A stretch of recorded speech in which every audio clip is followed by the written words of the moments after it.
Кыргызская республика 13-й раз поддерживает инициативу Всемирной организации здравоохранения по проведению Европейских дней иммунизации в 2020 году.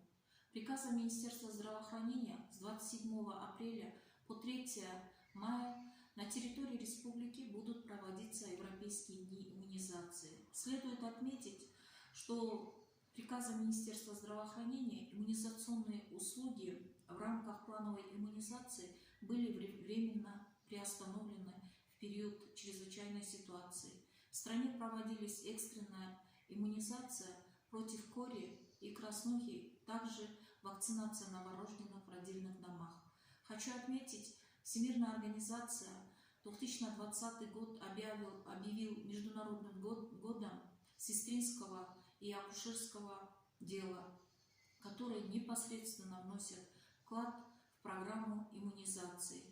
Работа в период НИИ будет проводиться мобильными бригадами. Данные мобильные бригады поддерживаются Глобальным альянсом по вакцинации и иммунизации, также представительством Всемирной организации здравоохранения в Кыргызстане в течение 2 лет. Данные мобильные бригады в период COVID были Всемирной организацией здравоохранения обеспечены средствами индивидуальной защиты, также аптечками неотложной помощи.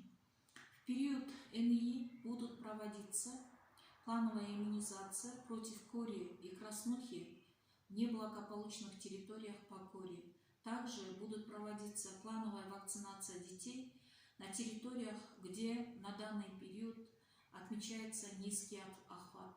Целенаправленно, работа будет нацелена для выявления детей и территорий с низким охватом в период чрезвычайной ситуации. Хочу отметить и поблагодарить родителей, которые обеспокоены за проведение плановой вакцинации детей и населения. По стабилизации в случае эпидемиологической ситуации по COVID-20 на территории республики плановая вакцинация будет возобновлена. Чрезвычайная ситуация по COVID, эпидемиологическая ситуация по коронавирусной инфекции дало нам всем понять, что профилактические прививки являются одним из действенных мер служб общественного здравоохранения в профилактике всех инфекционных заболеваний.